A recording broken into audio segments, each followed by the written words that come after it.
Hey, I'm Nick. And I'm Allie. And this is the But Have You Tried bookshelf. Da, da, da, da. I almost forgot what it was called there, but I remembered at the last minute, so nothing awkward happened. That's good.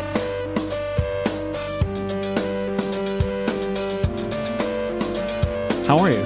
Pretty good. How are you feeling post-summer reading program? I'm feeling so much more relaxed. Okay. Yeah. All right, that's good.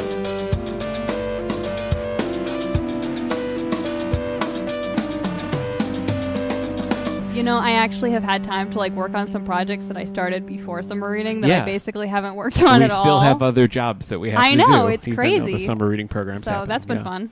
I feel like this is a banner year. I haven't seen final numbers yet, but I felt busier this year than I have in quite a while. Yeah, I felt like it was So really busy and great. Really active. The book sales, really active. It was a busy time, and it's always sort of like a double-edged sword to be done with the summer reading program because things quiet down a lot, but also things quiet down a lot. Exactly. So, That's just how I feel it's about it. It's a little we can breathe again.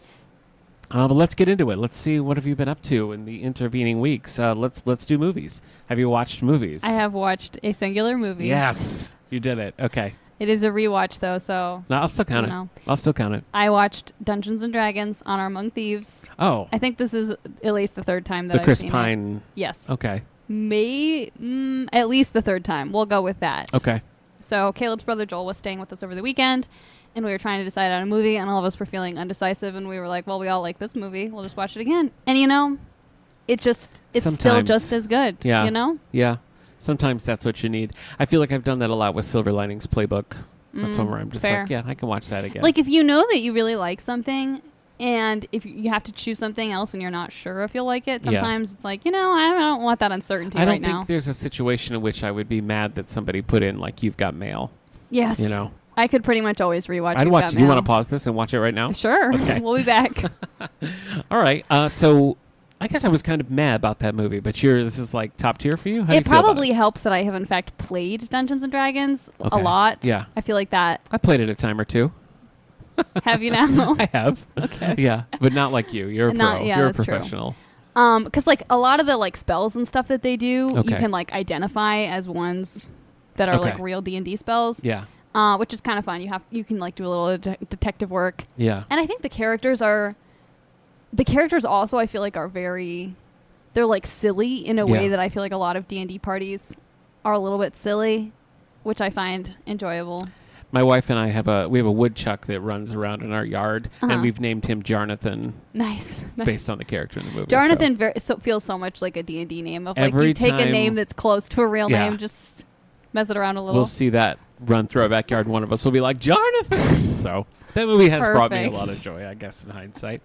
Well, I was away. I was traveling, so we were limited to what I had downloaded on my tablet. And one of the things I had downloaded on my tablet was Barb and Star Go to Vista Del Mar, which is a Christian Wig movie. Have you ever heard of this? Okay. No, I have not. I had, and I had a digital copy of it, and I thought that it was just kind of like a straightforward comedy, but it's more fantastical than I expected. Oh. It almost veered into Austin Powers kind of territory for a while, and it's just about these two who work in this home store, and the home store closes, and so they decide, you know what, we're just going to go on a magic vacation, and they get pulled into this whole spy thing, and it's gosh. I don't know, it was very funny. It was really, really funny. That sounds almost a little like Joe versus the Volcano somehow. Yeah, okay. All right, there were no brain clouds. No in this brain one, clouds. So, but no, I thought it was really funny, and I was glad I watched it, and I think you'd like it. Okay. I think. How do you feel? I guess I never hear you talk much about comedies. Just sitting down and watching a straight comedy. I enjoy comedies. Okay. I don't know why I don't watch them very often. Yeah. I think because the people around me don't necessarily always want to watch them. Okay. That's my hypothesis. Well, I also watched one called The Boy Downstairs, and this was, I guess you'd call it a rom-com. It was about this couple breaks up, and then 3 years later, they end up back in the same town and accidentally oh no. He lives downstairs and she rents the apartment upstairs, and That's pretty great. But I felt like it had a little bit more depth, and that setup maybe makes it seem like it had really just good relationships, good dynamics. I thought it was really funny. I liked it quite a bit. What are you watching on the old television? Well, a few things. Okay. I'm still doing my Gilmore Girls rewatch. Yeah. Slowly. It takes me time to rewatch What season anything. are you in now? I'm on season 2. I'm about... Oh, jeez. It takes you a lot. It does. Yeah. Well, I mean, I have a lot of other things I want to do, Yeah. like read books and play a zillion instruments and Season paint 2. and write and stuff. So... I don't remember what season... I mean, I've seen it all, but I don't remember. I didn't start from, like, season 1, but I watched it when it was on for most of its run. And I feel like we were at least in the Jess years by that point. Fair. So, well, Jess is around, but she's still dating Dean. in season 2, Jess Yeah. is there? Oh, I guess I thought it was later. I think he comes fairly early in the season. All right. Is he holding up? Yeah. Okay. It's definitely... It's just still very interesting for me to like be watching it as an adult now Right. rather than as a teenager. Yeah. The last time I watched it. Yeah. And I remembered not liking Jess because, as we've discussed, I don't like any of Rory's boyfriends. Yeah. But man, he's even worse than I remembered. I know that he gets better, but when he first shows up, he's just yeah. so annoying. Yeah. So annoying. I don't like him. Okay. Anyway, so there's that. I'm also doing a little bit of a Stranger Things rewatch with my family Oh, okay. for our Friday night taking turns to Sure. pick what we're watching tradition. Yeah. I forget who it was who picked this. Maybe my brother was. I mean, good. The most recent season, the episodes are like 2 hours long. I know. So really buckle We're in. still in season 1, so I've never rewatched it. I've never seen any episode more than once. yeah, it's very interesting to rewatch it because Caleb and I watched it together around the time we got married, like very quickly. We like burned through all of it very fast. And that's the only time I've seen it. And I really enjoyed it a lot more than I was expecting to. But so it is quite interesting to rewatch it again. And like some of the characters that like their arcs develop in certain ways. And so I have like certain feelings about them because of that. To see my family being like, I don't know about this character. And I'm like, well, but they're the best in like seasons 2 and 3. Has you know? everyone in your family circle, have they all watched it? Or are some watching it for the first time? The only ones who have watched all of it are Caleb and myself. Oh, okay. My sister has watched a couple episodes of the first season, but no one else has seen any of it. Interesting. Okay. Yes. So it's That very would be- interesting yeah. to see them experiencing it for the first You time. know, I just saw in our new graphic novels here that we have a Stranger Things Teenage Mutant Ninja Turtles crossover comic. I which kind of want to read that. I feel like, Yeah. you know. Yeah, it's been sort of like on my radar for a while. You know, my son and I just started watching the new animated turtle show called Tales of the Teenage Mutant Ninja Turtles, which is kind of set in the Mutant Mayhem time, like chronology, whatever. Okay. It's kind of like after that. And it's really good. And I think you like that movie more than I did. So I suspect that you would like this show because I'm liking the show more than I like the movie, really. And it's kind of interesting because, of course, there's been a million Turtles cartoons, but this one is like each episode, they're like separated. And so it's like basically just one of the main characters in each episode. And I think that's bringing out an interesting element of what's always such like a ensemble kind of Right, yeah. series. So I do feel like sometimes Teenage Mutant Ninja Turtles can, depending on which show or movie it is, sometimes they struggle a little bit to give all the characters like enough of their own stuff because of how like the 4 of them it is. So that does sound interesting. Did you read The Last Ronin? I don't think so. It's a Ninja Turtle comic. It's somewhat recent, and the premise is basically it's a way in the future where things have gone haywire, and there's only one of the turtles left alive, and that turtle is the last Ronin. And you read the book not knowing who it is for quite a while, and it's good. It's good. It's more It does sound serious. intriguing. It's more. It feels more like the originals and Right. less like sort of the '80s goof TV show. That's fair. But if you like the turtles, I think you might enjoy that. Okay. So. I'll keep it in mind. All right, so Stranger Things. What else you got? I might get in trouble for saying this. Okay. I watched the entire Good Girls Guide to Murder show with some of my friends. Okay. The reason I might get in trouble for saying this is that our book club read it together, and we talked about doing a watch party. But then no progress was being made towards doing a watch party. Sooner or later. And we were struggling to just schedule our times to like talk about the book as it was. Yeah. And then one of my friends was in town briefly, and we were kind of like, well, we could watch this show. And then we were like, well, you're only here for tonight, so I guess we have to watch all 6 episodes tonight. So that's what we did. That's the way to do it. But fine. I might get in trouble with the rest of our friends because of this. Only if they listen. That's true. They might not know. They might not find out. That's that's like 6 episodes, right? It's just a one and done thing. That's it. Okay. How did it compare to the book? I thought it was pretty good. Yeah, they made a couple choices that I thought were interesting. I thought the casting overall was pretty good. I'm not sure if I'm totally sold. There's like 2. There's the main character Pip, and then like Ravi is kind of the main other character.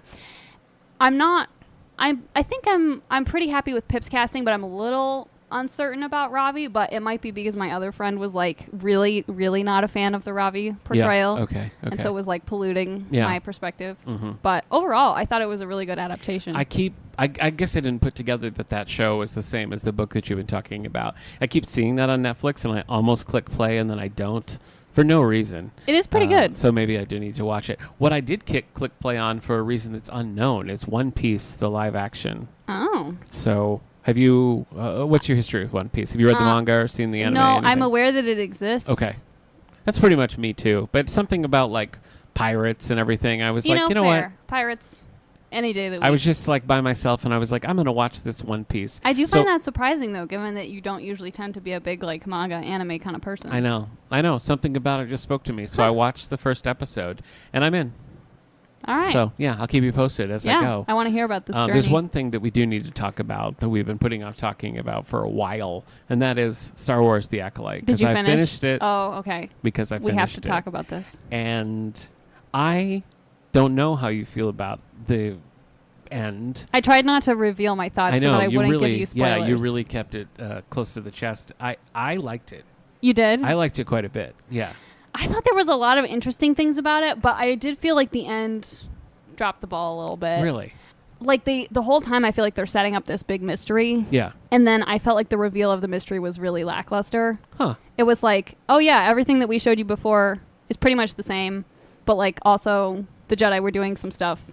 And like, this is a little spoilery, but they make a really big deal out of what Master Soul does in the like flashback sequence, but it's very unclear, I feel like, because it's like stuff is happening, things are going down very quickly, and he makes this choice and he does this thing, and like the twins are very upset about it, totally understandably, but like it's not really clear exactly why he did what he did or if he was justified in doing it. Yeah. And so then the whole time when they're like, I can't believe you did this and everything, it feels very like I don't. Yeah. I'm not sure whether I should be rooting for him or not. Like I hear don't. What you're saying.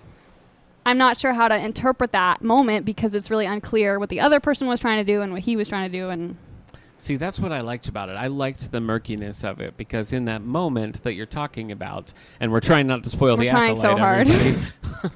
but in the moment that you're talking about, it is kind of unclear what his intentions are, if that's what he meant to do. But it so lines up with what his goals are. It does. That it feels like. I liked that the sort of the reveal or the resolve of the mystery was very simple and not a big convoluted kind of thing. It was just sort of like, I don't know, selfishness or arrogance, and the way that kind of ripples through everything. I felt like it was just a very different kind of Star Wars story in a way that I appreciated. Yeah. Whereas something like Ahsoka was just like a snooze to me, and I like all those characters, but it was just like, this just feels AI created. You know what I mean? Ahsoka definitely was a little bit of a letdown. Yeah. Like I enjoyed every episode, but like when we got to the end of the show, I was like, what even happened in this show? Like was anything accomplished? I feel like that show you could completely skip, and whatever comes next, you could be like, oh, okay. I feel like there were some interesting character moments, but I kind of feel like they lost ground rather than achieving anything. Well, I mean, I think the common criticism is that it's called Ahsoka, and it's really not about her. It's really not about Ahsoka. She's really not the main character. So yeah. I don't think that's an accurate criticism. Yeah. Because it really, you start thinking it's something else, and by the time you realize it's not, it's over, and what's really happened. So comparing Ahsoka to the Acolyte, just because they're the ones who kind of came back to back, I was much more interested in the kind of storytelling that the Acolyte was doing. I was very interested in the Acolyte as it was going on, and I was really enjoying it, but I felt like just the last couple of episodes, I was really like, what are you doing? Like, I found some of the stuff just like not quite as fleshed out as I felt like it needed to be. And there were a couple things where like, I guess this isn't really a spoiler because they come up in like episode 2 and it's very central, but like the whole witch like group, it's very unclear like what their motivations are and like if they're how antagonistically we're supposed to view them. Yeah. And so a lot of the other stuff in the show, I feel like, again, it's very hard to interpret because there's so much uncertainty around that. Yeah.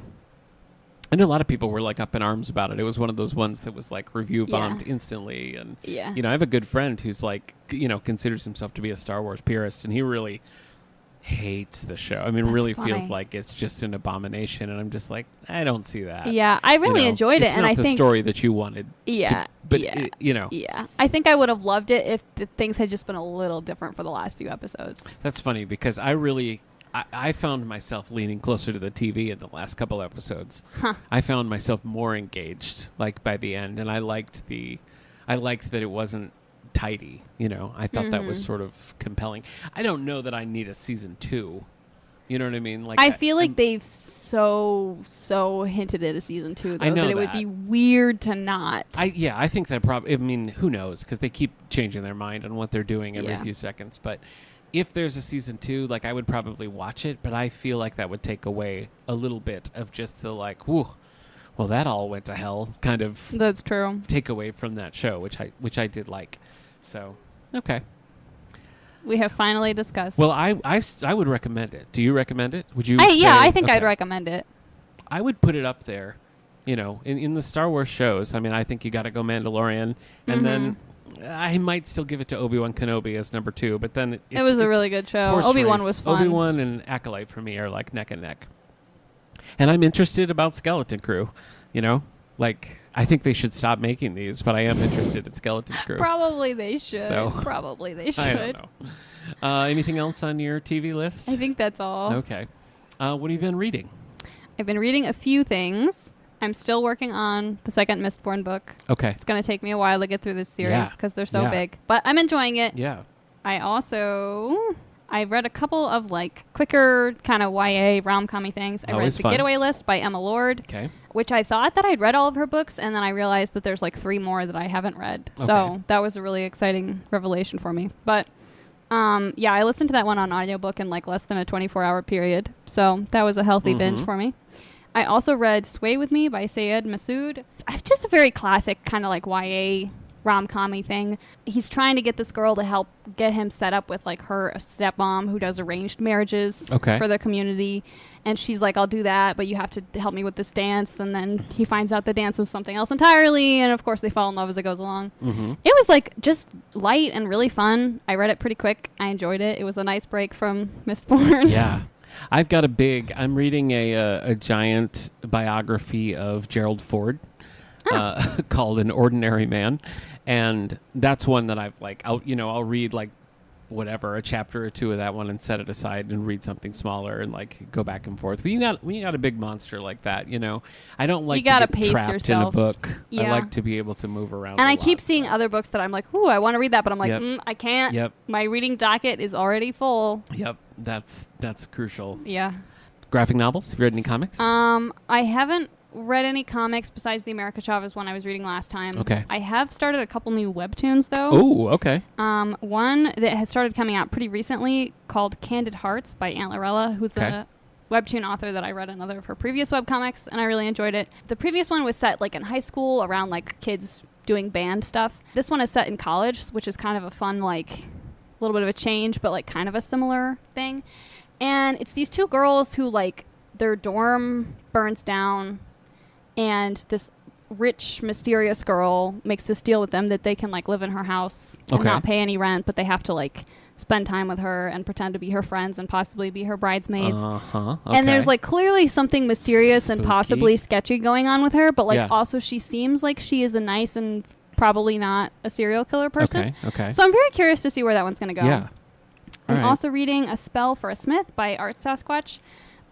It's just a fun romance between a really shy witch and this dwarf blacksmith. Okay. It's just wholesome and Sounds great. Cute. Yeah. It sounds cute. It's been really good. Did I see you're reading a Dick Francis book? Is that true? I am reading a Dick Francis book. Okay. Odds Against.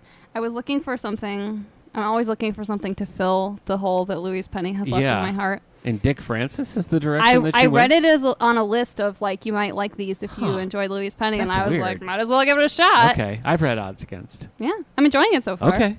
All right. I don't know if it's Louise Penny-esque, but I'm liking it. Yeah. So Yeah, well, as you know, I was traveling. I was on this bookshop. It was like a floating boat bookshop in London, and I was looking through things, and I found a bunch of Dorothy Sayers, and I thought of you. Nice. So everything about that is incredible. Have you finished all the Dorothy Sayers?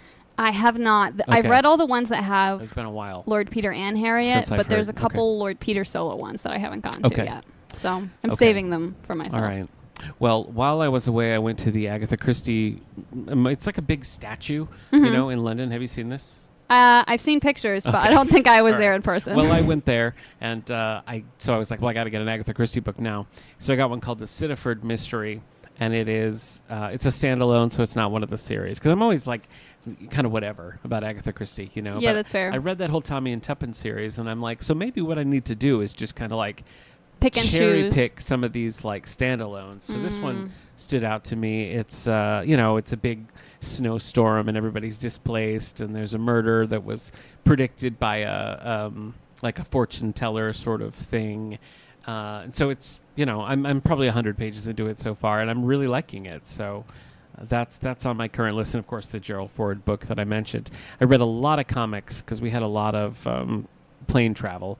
So I find that reading like comics or graphic novels or something that I can easily pick up and put down. I do a lot better in long stretches like that. I feel like reading like getting deep into like a novel while you're on the plane is really hard. It's like I always bring on with the best of intentions to read it, and then I read like 2 pages and just stare out the window, like letting my mind rot. I don't know. I overpacked books for sure, thinking that's would do better more than I did. underpacking books. I know.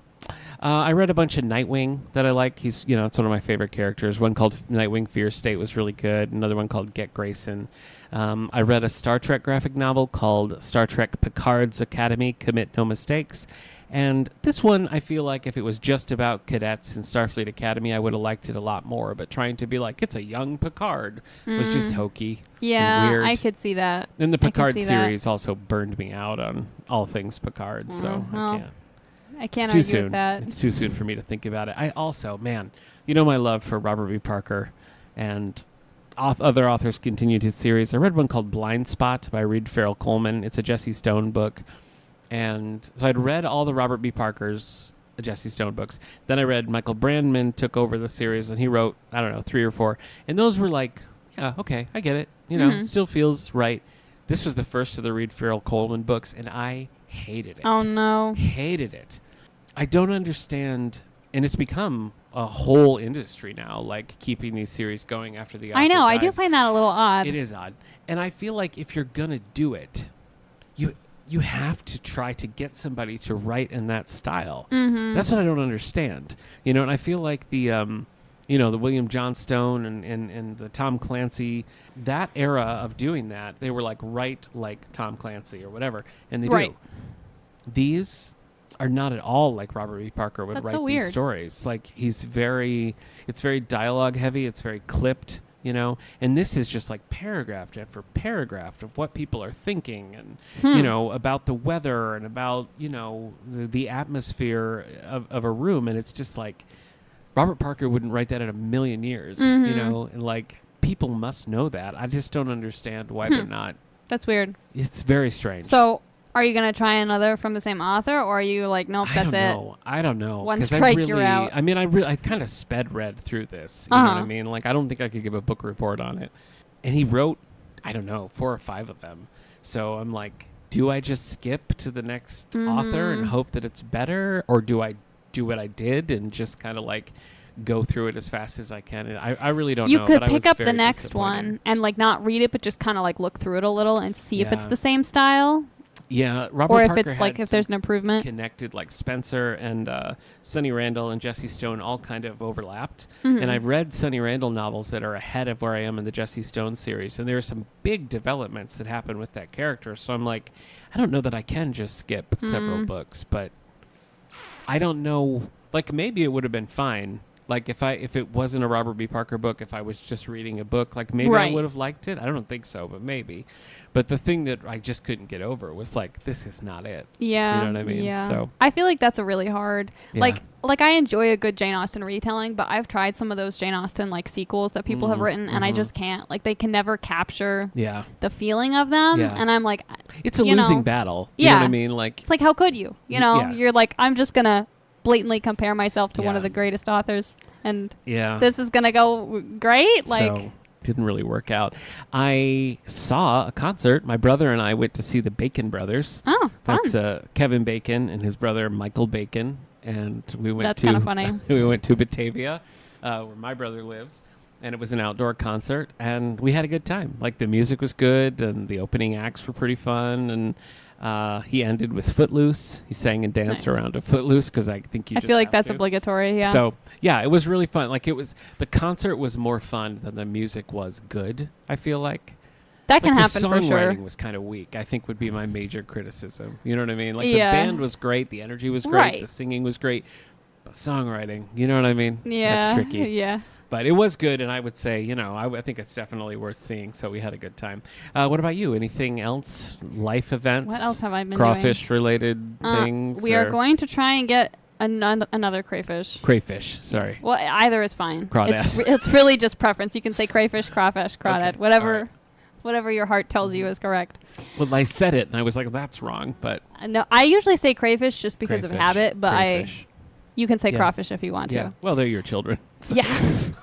I'll take your word on it. So we set up our second small tank, and we're planning to capture a small guy sometime soon. Okay. But we haven't had a chance. Yeah. Because there's been a lot going on. But the other thing that I've been doing lately is I've started aggressively hemming all of my shirts. Because you've heard me complain before about how shirts are not, they're not made for the torso of someone who's 5'2". And I've been kind of afraid to do this for a while because I was like, I don't know if I can like effectively hem t-shirts without them being weird. Like, I feel like the hem of a t-shirt is like a certain stitch that I can't do with the kind of sewing machine I have because it's not like an industrial machine. There's like a thickness to a t-shirt hem. Yeah. That I don't know how you match that. Right. So I tried with a couple of shirts that I only cared about a little bit. All right. And it went okay. So I've moved on to some of my shirts that I care about slightly more, and I'm going to work up from there. Okay. But I feel excited that I actually have shirts that like fit me the way a shirt is supposed to fit a person now. That is a good time. So, yeah. That is a good time. I did some traveling. Have you done any traveling in the last... Not for a little while. Not with summer reading. Well, my wife and son and I went to Iceland and London. That's a very exciting time. And it was. I'd never been overseas before. My wife had. She'd studied in London and had been there for a while when she was a kid, when her dad was teaching over there. So she's got lots of fun London experiences. But for me and my son, this was the first time. Iceland was on my bucket list. And so we did this thing where you fly Iceland Air and you can take like a 3 or 4 day stopover in Iceland and then continue on. That's a pretty sweet deal. It was a great deal. So that's what we did.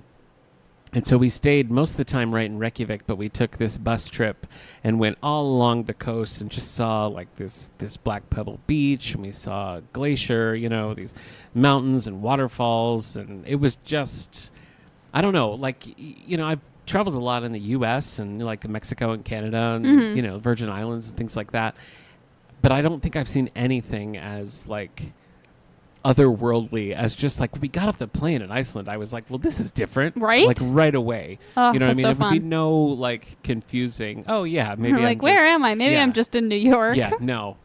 I was like, am I in Neptune? And in a good way. I mean, I feel like everything was just scenic. We really like just a bus ride from the airport into Reykjavik was amazing. You know what I mean? And it was like, it felt like we were on a tour bus, but we were just like driving through. And so it was really, really cool. And we had basically a day where we were doing a long bus tour, really seeing like sights. We saw, this little church. It was like the first church in Iceland. We saw seals just in the wild. We saw like sheep everywhere. That was really cool. And then the next day, we just kind of explored Reykjavik. Like we just went, to restaurants and parks and some really cool galleries, some like great art galleries. We went to several galleries and really just cool and unusual things that really left an impact. You know what I mean? Like there was some exhibits in these galleries that were really like interactive. Like you go in one and it's like this big like lit circle all around you with like lights changing and stuff. And it was just like so captivating. And then there was another where you go in and it's like dark and sort of misty, and it's a big room and you just like you don't even know where to walk, and it's like there's all these sound effects and like a light bar where the light moves and the sounds change and the smells change, and it was just like weird, so immersive. It was just like unlike anything I'd ever experienced, and it was just just right downtown. Reykjavik was really cool. And then we flew on to London, and I feel like we hit all the heights. You know, my son really wanted to see Big Ben, so we did that, and you know, we saw Buckingham Palace, and we saw, you know, the Abbeys, and we went to, you know, Shakespeare's Globe, several art galleries there. I saw some Van Goghs, which was on my list. Excellent.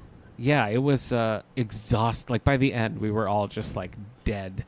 That makes sense. But it was a really, like, you know, we had a decent amount of time, probably 3 to 4 days in both places.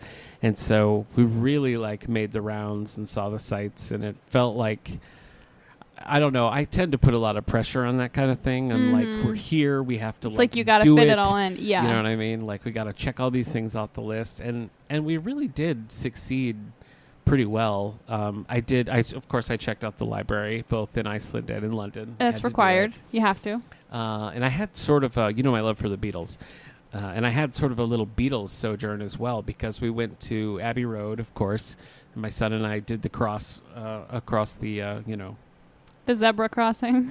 Yes, there you go. And we went in the shop, and we just looked all around, took a bunch of pictures. When we were in the British Library, they had some handwritten lyrics and just like other cool Beatle things. We went to 3 Savile Row, where they did the rooftop concert, and I don't know, it was just crazy. It was just like walking around being like, oh, there's Charles Dickens' house. You know, right. Like it was, I went in the portrait gallery. It was very cool. It was a very cool trip. So what is your favorite part of London? Like, what do you like to? Ooh, hard to say. And I've thought about this a lot, because every time I'm like, what if we go back to London someday? Like, what things will I definitely want to make sure that I get to? I really like the south bank of the Thames. There's a really nice walking area there with like these lamps that look like fish. Yeah. Like they have fish around the bottom. Okay. That's not why I like that area, but it is an added bonus. And like the National Theater and some other stuff are down there. And it's just a cool area to walk along. It's really pretty at night with like the lights and everything in the Thames there. So that's a favorite. And St. Paul's Cathedral, also very good. Yep. Yeah. Yep, we did that. The view from up top of St. Paul's is truly incredible. Oh, I didn't do that.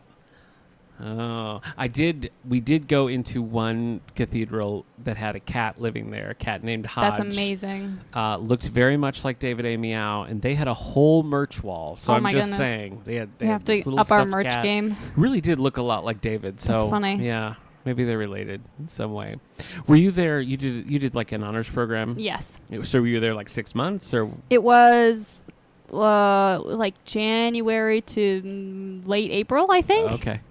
It's a while now, so it's all blurring together. Yeah. But I think it was like a semester, basically. See, that's so cool. I mean, just to be able to... I mean, I liked that we were there as long as we were, because we did get kind of a sense of being there for more than just like in and out. But I can't imagine having the experience of actually like living there. You know, like having your life just being somewhere totally different. I wish I could do that for more places, but also I don't want to like leave my regular life for 3 months just on the regular, you know, like that. That wouldn't work for me. I know we talked about this before, but this is one of my major regrets, because I was supposed to do a semester in Oxford in college, and it got canceled, and I just like that is so sad. I was so excited about it, and then when that got canceled, it was like nobody's fault really. Like I think sometimes funding that stuff just fell happens. through, or just I don't even know. But I didn't have time to like do anything else, and so I never got to do that, you know, and I've always regretted it. So it was nice to just like, you know, be there and really like see things and experience it. And I like that we had a decent chunk of time, but the travel was rough. That's fair. The nice thing about stopping in Iceland first was that we split it up, because make the flights a little shorter. It wasn't so bad, but like when we had to do all the flights in one day, it was like, you know, hour long on the tube, and then like a 3-hour flight, a 6-hour flight. And by the end, I was just like, my sinuses were exploding. I was miserable. So something I didn't learn until after my initial flight to London was that it's important on long flights like that to like get up and move around so that things in your body don't swell, like your feet. Yeah. And I think the way to London, it was like, it left at like 8 p.m., which is a terrible time to start with. And then it was like a 6 or 8 hour flight, and I just sat the whole time because I was like scared to get up and move around. And I was wearing Doc Martens, and my feet swelled so bad. It was terrible. Oh, no, that's it was not a good time. No. Never wear Doc Martens while you're flying. That's my biggest piece of advice. That is good advice. Yeah, I definitely slipped my shoes off right away. And we watched movies. I finally watched the Blade Runner sequel. Oh, nice. What'd you think? I didn't like it. Oh, you didn't? No. I didn't really like the first Blade Runner. Well, I guess that makes it hard. And when the sequel came out, I was like, I should watch it. But this time I was like, well, I mean, I'm going to be here for the next 6 hours. Right, might as well. I might it's as a well good watch chance the Blade to watch Runner movies sequel. that you might not get to Didn't otherwise. really like it. But I like the sequel okay, but I don't think it quite... Like, I think it's a pretty good movie, but it doesn't quite capture that feeling that the first one has. It's somehow I felt like there's no sense of urgency in it. It's just a very... Yeah, it just kind of happens. But I do think that Harrison Ford puts more into it than I might have expected. Mm-hmm. You know, because that feels like a paycheck performance for me. You know what I mean? He's like, how much money? All right. But I felt like he really went for it. And I think both he and Ryan Gosling are good in it. It's just... I felt like the movie as a whole didn't click. The other one I watched was called No Sudden Moves, and it was Don Cheadle and Ray Liotta, and it was a good cast. What's his face from Stranger Things? Hopper. Can't think of his real name. But David Harbour? David Harbour. Yeah. And it was like basically like a heist or a robbery sort of gone wrong, fun. and they have to keep pivoting and trying to make it work. So that one was really good. So, but I did move around a lot on the plane, which helped. Yeah. So highly recommend that. Yeah. And now I'm not dizzy. Today's the first day when I have not been like sinus heavy and dizzy. I'm pretty normal today. So that's good. That's all good to told, hear. pretty successful. And I did pick up some reading material. After we saw the Dickens house, I got a slim little collection of Dickens essays. We went to Baker Street and I saw the Sherlock Holmes statue, and so I got nice. Hounds of the Baskervilles, which I'd never read before. And then I got the Agatha Christie. And I got a little slim Van Gogh book at the Tate Gallery. So nice. Yeah, I got some reading to do. Do you have a bucket list travel location? Iceland was mine, so I mean... Yeah, that's fair. I'd like to go to Syracuse, like in Sicily, Italy. Oh yeah, that makes sense. That's still on my list, but... I would really like to go to Greece, and I'd also really like to go to Ireland. Which, I was so close to Ireland that whole 80 time. 80 performances of Greece in dinner theater, so... It's a different Greece, but... okay. All right. Okay. So you didn't go to Ireland? No, I should have. It was so close. I don't know why I didn't. We looked into like how quickly could we get to Scotland. Like we almost took a ferry to Calais in France. Like it was just doable, but we just felt like it'd packed too much in. I really wanted to, but we couldn't. It's one of those things where it's like, is it better to smush it in and be miserable? Yeah. Well, I mean, traveling with a kid too, I think that would have been a little too much. Yeah, that's fair. So... All right, so Ireland. Ireland and Greece, I think. But I mean, like, really any place I'd love to go. Okay. Any country that you name, I'd go there if I could. Yeah. Basically, yeah. Yeah. It is so nice. I had a friend of mine who was traveling with her husband, like, at the same time. So we were never in the same place, but she was around. And she and I were talking a little bit afterwards. And it's like, I don't know, like, until you... do it, like if you have the ability to do it, it's like until you do, you don't realize like how important that can be, or just how much it opens. I wish that it wasn't so hard and expensive and exclusive. Because I just think it would be so great if that was an experience that everybody could have. I agree. So it makes me feel fortunate that we could do it, and I think just thinking about like the impact on my son. I mean, I just think he's seen different parts of the world now. You know what I mean? There's just no substitute for that. So I feel, very lucky to be fortunate enough to have done that, because I think it's kind of life-changing, Yeah. Much like Star Trek The Cage, which will be our next. Have you been watching any Star Trek? Have you got into... I have not. Okay.